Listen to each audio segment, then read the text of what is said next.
Good evening, folks.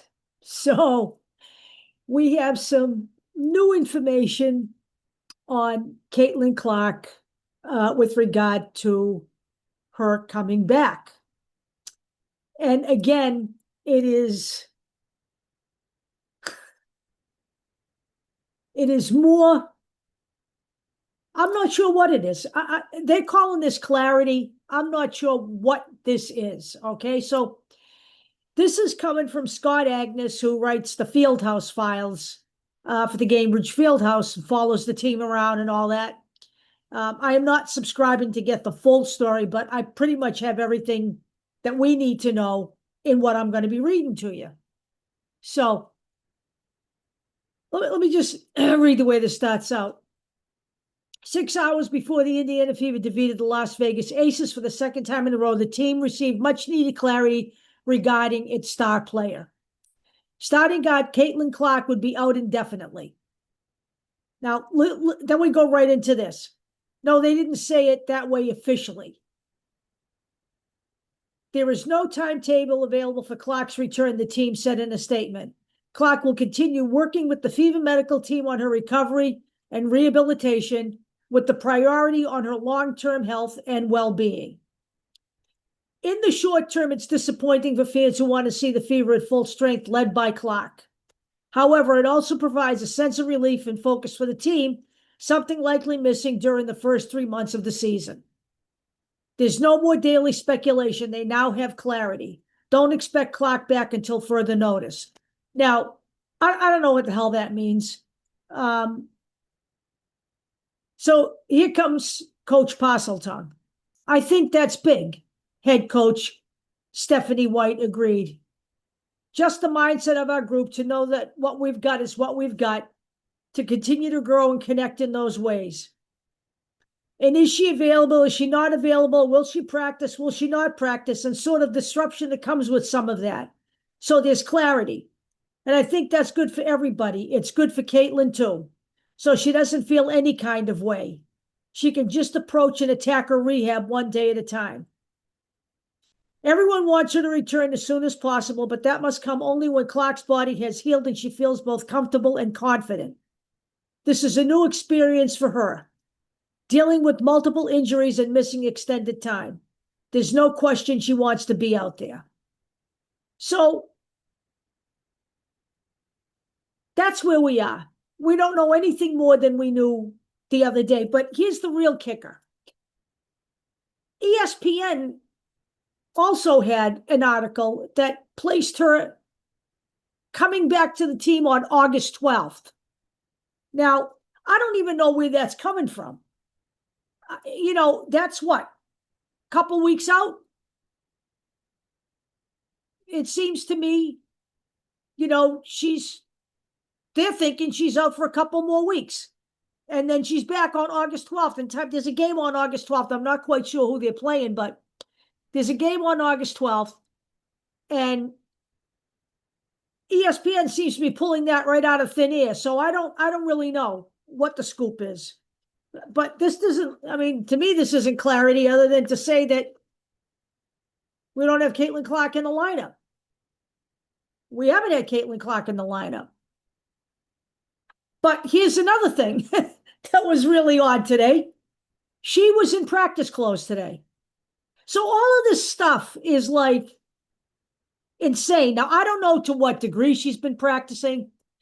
I'm sure it's non-contact practicing. She may have just been shooting around, dribbling, whatever. I'm sure they're not doing any heavy guarding of her at this point. But first, we have the statement that she's not going to be back anytime soon. Then we have ESPN saying she's back on August 12th, and then she's in practice today. So all of this says to me, it's Coach Parseltongue. I don't know what it is, but it makes no sense to me. So it's about as clear as mud in my book. And I don't know, does it make sense? Okay, say August 12th comes. Okay, August 12th comes. Say they're out of the playoffs already, or they lose X amount of games in a row and they're not in the playoffs, okay? Does it make sense to even bring her back? I guess that would depend on what she feels, frankly, because if she's cleared to play by doctors, then she's probably going to want to come back anyway. Now, it may be to her benefit to not come back for the rest of the season and just get the rest she needs. We won't know that decision until that decision is made. Clearly, we really don't know what the hell's going on here, okay? And then what happens if, we get to August 12th and we're like in the mix? Indiana's in the mix.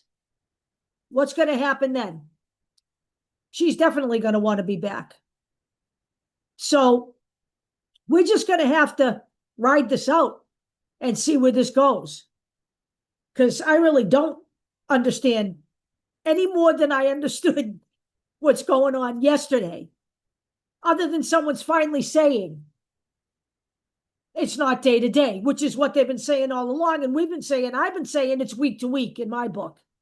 This means to me, this is week to week. Okay? I don't know what your take on all this. You guys can feel free to leave comments about any of this. But is it disappointing? It is. It's disappointing.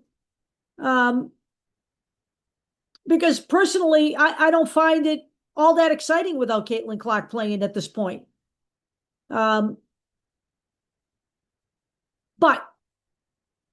we have no choice but to ride it out. So I have to say, not on this venue, but I am also on Facebook. And there are a number of Caitlin Clark groups on Facebook. She's got a lot of fans. And you know what I notice? And I hate to say that I'm targeting anybody, but there are an awful lot of men out there. And I'm not talking about the men who comment on the this YouTube channel. There are some on other YouTube channels as well, but not this YouTube channel. There are an awful lot of men out there on social media who make the comment that Caitlin Clark can't handle the big leagues.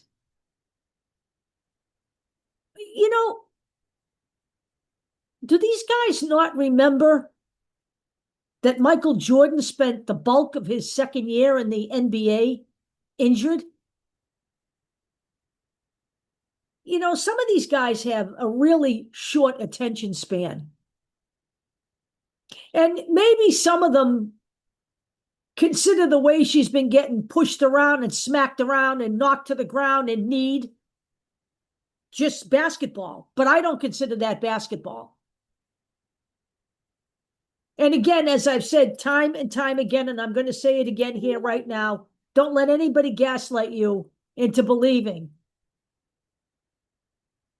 that a lot of the focus on bodying and physicality is directed at Caitlin Clark, because it is. And I'm going to tell you what that reason is. It is not because people just simply don't like her. It's because she's not the number 9 guard in the league. It's because she is the premier guard in the league, no matter what the rest of the players say. They are doing that to Caitlin Clark because she is difficult to stop when she is in a groove and on her game. Something she has not really been able to do since the very beginning of the season, when she started off the first 5 games with a triple-double and 2 double-doubles. She was in a groove. She was in mid-season form right at the beginning of the season before the injury started. So that's where we are tonight. This is what I've got.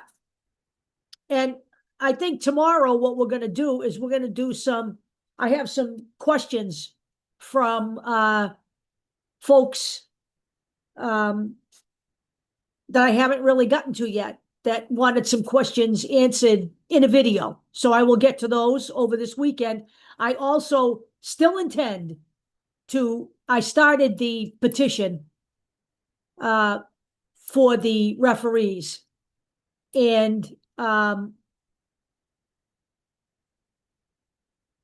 will get that. I want to try to get that done by Monday so we can get it out there and start getting signatures before the season ends.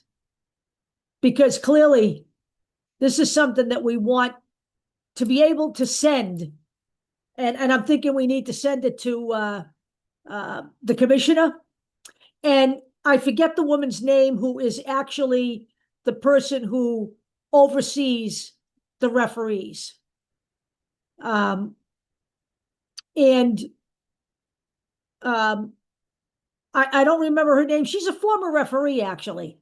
But I want to do that because I don't think she doesn't seem to be very proactive about anything that's going on.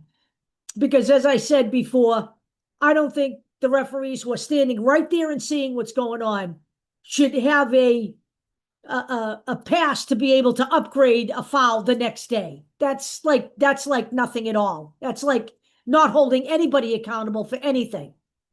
That is just BS in my opinion. So that's what I've got today. Let me know what you think all of this means. Kind of like Without Hysteria, okay? And I'm going to try to do a little bit more digging on the ESPN reporting thing and try to figure out where the heck they come up with the date of August 12th, okay? I believe they have to win 12 more games to get into the playoffs. I'm pretty sure that's what it is, but I will double check that. And when I come on tomorrow, I will see if I can find some kind of defined number of combinations of wins and losses that they have to make the playoffs. So that's where we are tonight, folks. I'm sorry I don't have better news to report. There is no clarity here from my perspective, especially given the fact that I saw her in workout clothes today and read an article from ESPN that said August 12th. And then you read that the Indiana Fever and Coach Parseltongue are saying she'll be back when she's back. We don't know anything.